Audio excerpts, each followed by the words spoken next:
जय श्री राम। प्रिय भक्तजन, ब्रह्मर का झरोखा में आपका स्वागत है। पिछले अंक में आपने देखा कि भरत चित्रकूट पहुंच चुके हैं, मंदाकिनी स्नान किए। चित्रकूट में उन्होंने देखा प्रभु राम का प्रभाव।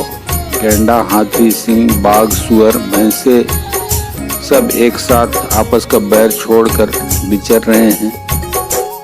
पानी के झरने झर रहे हैं, मतवाले हाथी चिघाड़ रहे हैं, नगाड़े बज रहे हैं, चकवा, चकोर, पपीहा, तोता तथा कोयलों के समूह और सुंदर हंस प्रसन्न मन से कूज रहे हैं। राम सैल शोभा निरखी, भरत हृदय अति प्रेम, तापस तप फल पाई जिमी, सुखी सिराने नेमु। श्री राम जी के पर्वत की शोभा देखकर भरत जी के हृदय में अत्यंत प्रेम हुआ। जैसे तपस्वी नियम की समाप्ति होने पर तपस्या का फल पाकर सुखी होता है। तब केवट ऊंचे चढ़ी धाई, कहु भरत सन भुजाई, नाथ देखी है बिटप विशाला, पाकरि जम्बुर साल तमाला।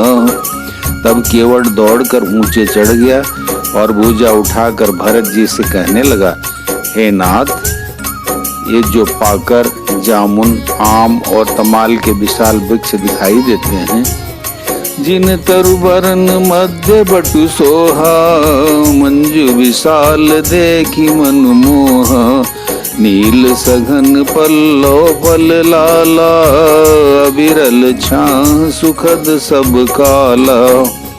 जिन श्रेष्ठ वृक्षों के बीच में एक सुंदर विशाल बड़ का वृक्ष सुशोभित है, जिसको देखकर मन मोहित हो जाता है। उसके पत्ते नीले और सघन हैं और उसमें लाल फल लगे हैं। उसकी घनी छाया सब ऋतुओं में सुख देने वाली है।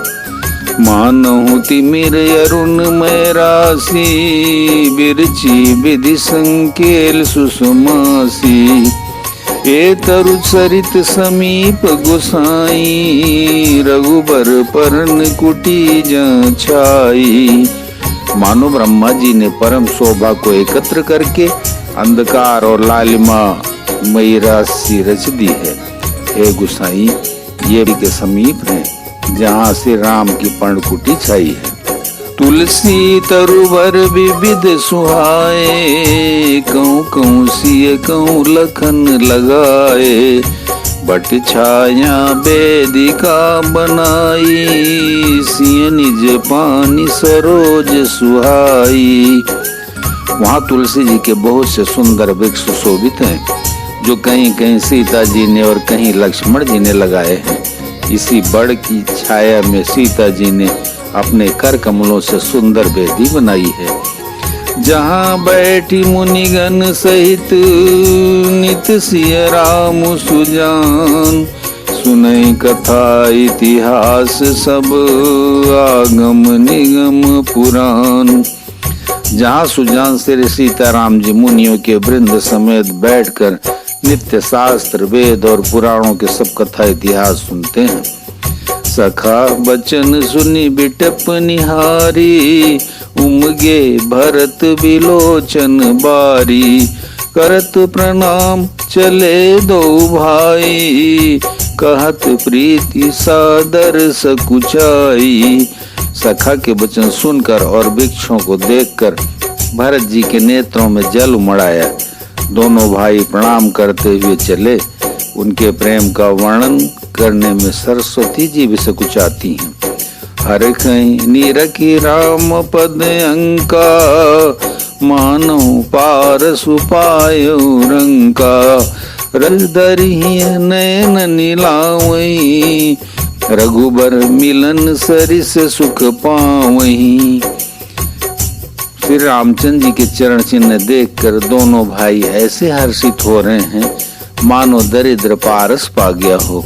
वहाँ की रग मस्तक पर रखकर हृदय में और नेत्रों में लगाते हैं और श्री रघुनाथ जी के मिलने के समान सुख पाते हैं। देखी भरत गति अकथ अतीवा, प्रेम मगन मृग खग जड़ जीवा।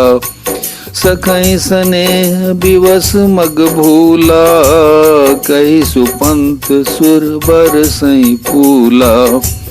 भरत जी की अत्यंत अनिर्वचनीय दशा देखकर वन के पशु पक्षी और जड़ वृक्ष आदि जीव प्रेम में मग्न हो गए। प्रेम के विशेष वश होने से के सखा निषाद राज को भी रास्ता भूल गया। तब देवता सुंदर रास्ता बताकर फूल बरसाने लगे। निरखी सिद्ध साधक अनुरागे, सहज स्नेह सराहन लागे। होत न भूतल भाव भरत को, अचर सचर चर अचर करत को। भरत के प्रेम की इस स्थिति को देखकर सिद्ध और साधक लोग भी अनुराग से भर गए और उनके स्वाभाविक प्रेम की प्रशंसा करने लगे। यदि इस पृथ्वी तल पर भरत का जन्म अथवा प्रेम न होता तो जड़ को चेतन और चेतन को जड़ कौन करता। प्रेम अमीय मंदर बिरहु, भरतु पयोधि गंभीर। मति प्रगटे सुर साधु हित, कृपा सिंधु रघुवीर। प्रेम अमृत है, बिरह मंदराचल पर्वत है, भरत जी गहरे समुद्र हैं। कृपा के समुद्र श्री रामचंद्र जी ने देवता और साधुओं के हित के लिए स्वयं इस भारत रूपी गहरे समुद्र को अपने बिरह रूपी मंदराचल से मथ कर यह प्रेम रूपी अमृत प्रकट किया है। सखा समेत मनोहर जोटा, लख्यौ न लखन सघन बन ओटा। भरत दीख प्रभु आश्रम पावन, सकल सुमंगल सदन सुहावन। सखा निषाद राज सहित इस मनोहर जोड़ी को सघन वन की आड़ के कारण लक्ष्मण जी नहीं देख पाए। भरत जी ने प्रभु श्री रामचंद्र जी के समस्त सुमंगलों के धाम और सुंदर पवित्र आश्रम को देखा। करत प्रवेश मिटे दुख दावा, जनु जोगी परमारतु पावा। देखे भरत लखन प्रभु आगे, पूछे बचन कहत अनुरागे। आश्रम में प्रवेश करते ही भरत जी का दुख और दाह जलन मिट गया, मानो योगी को परमार्थ परम तत्व की प्राप्ति हो गई हो। भरत जी ने देखा कि लक्ष्मण जी प्रभु के आगे खड़े हैं और पूछे हुए वचन प्रेम पूर्वक कह रहे हैं, पूछी हुई बात का प्रेम पूर्वक उत्तर दे रहे हैं। शीस कटा कटी मुनि पट बांधे, तून कसे कर सरु तनु कांधे। बेदी पर मुनि साधु समाजू, सिय सहित राजत रघुराजू। सिर पर जटा है, कमर में मुनियों का बलकल वस्त्र बांधे हैं और उसी में तरकस कसे हैं। हाथ में बाण तथा कंधे पर धनुष है। वेदी पर मुनि तथा साधुओं का समुदाय बैठा है और सीता जी सहित श्री रघुनाथ जी विराजमान है। बलकल बसन जटिल तनु श्याम, जनु मुनि बेस कीन रति काम। कर कमलनि धनुषाय कुफेरत, जिय की जरनी हरत हंसी हेरत। श्री राम जी के बलकल वस्त्र हैं, जटा धारण किए हैं, श्याम शरीर है।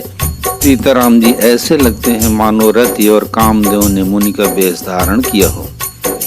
श्री राम जी अपने कर कमलों से धनुष बाण फेर रहे हैं और हंसकर देखते ही जी की जलन हर लेते हैं, अर्थात जिसकी ओर भी एक बार हंसकर देख लेते हैं उसी को परम आनंद और शांति मिल जाती है। लसत मंजु मुनि मंडली, मध्य सिय रघुचंदु। ज्ञान सभा जनु तनु धरे, भगति सच्चिदानंदु। सुंदर मुनि मंडली के बीच में सीता जी और रघुकुल चंद श्री रामचंद्र जी ऐसे सुशोभित हो रहे हैं मानो ज्ञान की सभा में साक्षात भक्ति और सच्चिदानंद शरीर धारण करके विराजमान है। बोलो सियावर रामचंद्र की जय, पवन सुत हनुमान की जय, उमापति महादेव की जय।